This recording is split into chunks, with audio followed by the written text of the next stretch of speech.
یعنی ان کی ساری جو جد و جہد، جو سارا جو ان کی سٹرگل، پتہ نہیں 1 لاکھ سے اوپر شہید ہو چکے ہیں کشمیری، اس کا مطلب کہ ہم اس سب کو نظر انداز کر دیں گے؟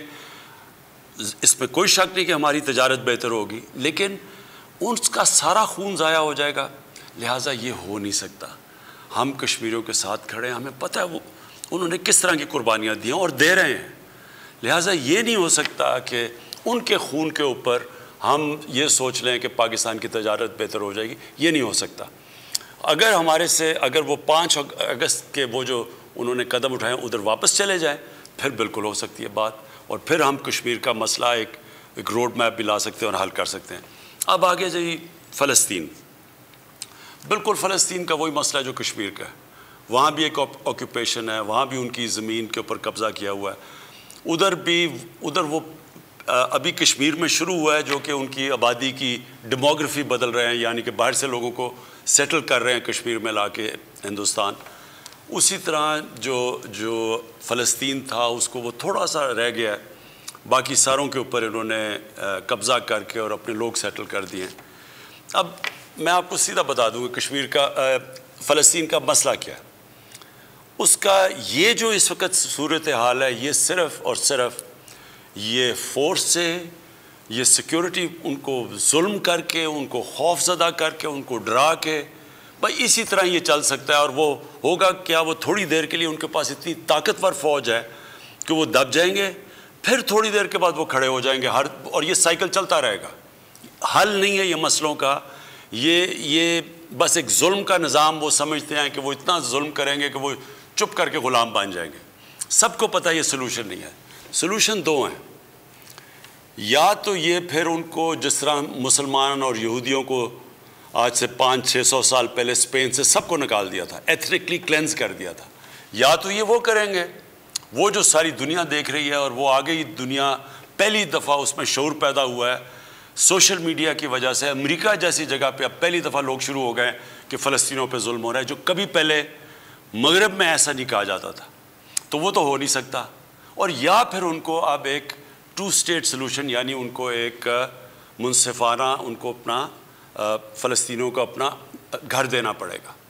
اور میرے خیال میں اس وقت جو انٹرنیشنل میڈیا میں بھی اور جو دنیا میں اب شعور اور جو جس طرح کی موومنٹ چل پڑی ہے، میرے خیال میں اب آپ دیکھیں گے کہ یہ موومنٹ جائے گی ایک فلسطینیوں کو ایک ان کو سیٹلمنٹ کے لیے، 2 اسٹیٹ سلوشن. جی آپ کی کالز کا سلسلہ جاری ہے. نمبر ہے 05192249900. پروگرام کے اگلے کال ہے. جی السلام علیکم. وعلیکم السلام. جی کون صاحب کہاں سے بات کر رہے ہیں؟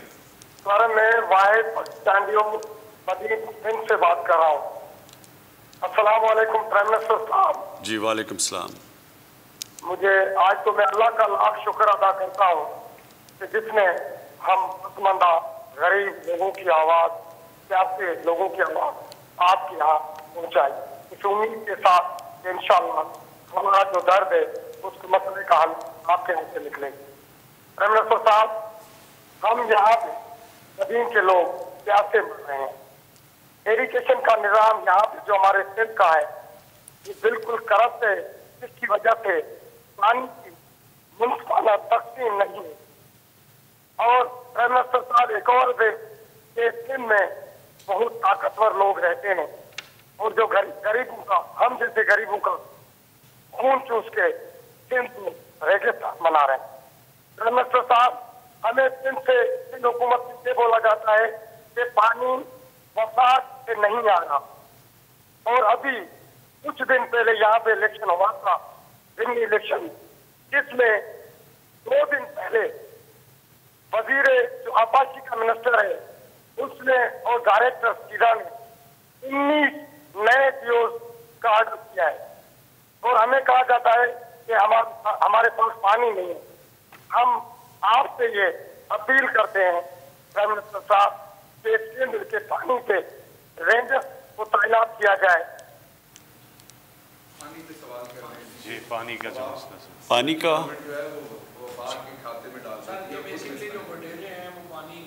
اچھا جی میں نے بلکہ ایک سندھ کے ایم پی کی تقریر بھی سنی ہے سندھ اسمبلی کے اندر. دیکھیں 2 مسئلے ہیں.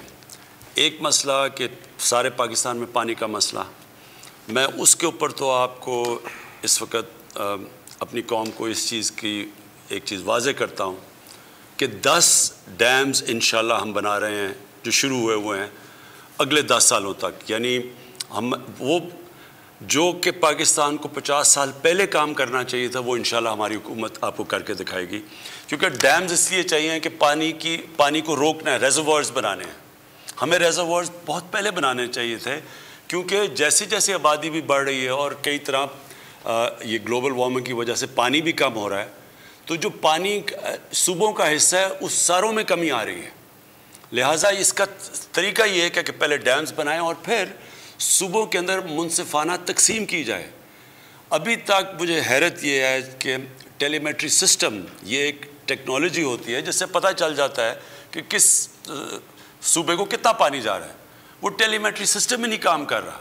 اب ہم وہ اس کے اوپر پوری خرچہ کر رہے ہیں اور یہ اس ٹیکنالوجی کے اوپر انشاءاللہ یہ تھوڑی دیر کے اوپر ساری جگہ پہ لگ جائے گا. تو پہلے چیز تو ایک پانی کے اندر اضافہ ریزروائرز بنا کے، اگر ریزروائرز نہیں بنتے پانی میں اضافہ نہیں ہوگا اور آگے مزید پانی کا شدید پرابلم آ سکتا ہے. دوسرا کہ جب وہ پانی آ جائے تو پھر منصفانہ تقسیم ہو، یعنی سارے صوبے سمجھیں کہ ہمیں جو ہمارا شیئر ہے وہ مل رہا ہے. تیسری چیز جو کہ صوبوں کے اندر پانی کی ڈسٹریبیوشن ہے، یہ بھی ایک بہت بڑا ایک مسئلہ بنا ہوا ہے. کیونکہ جو بیچارہ کمزور اور غریب ہے، کسان ہے، اس کے پاس پانی نہیں پہنچتا، اس کا پانی چوری ہو جاتا ہے. اور جو میں نے ابھی سندھ اسمبلی میں سنا تھا ایک رولنگ پارٹی کے پیپلز پارٹی کے ایم پی نے، تو انہوں نے بھی یہ کہا کہ وہاں جو طاقتور ہے وہ اپنی زمین میں پانی لے جاتا ہے اور بیچارہ جو کمزور ہے اس کی زمینیں خشک رہتی ہیں.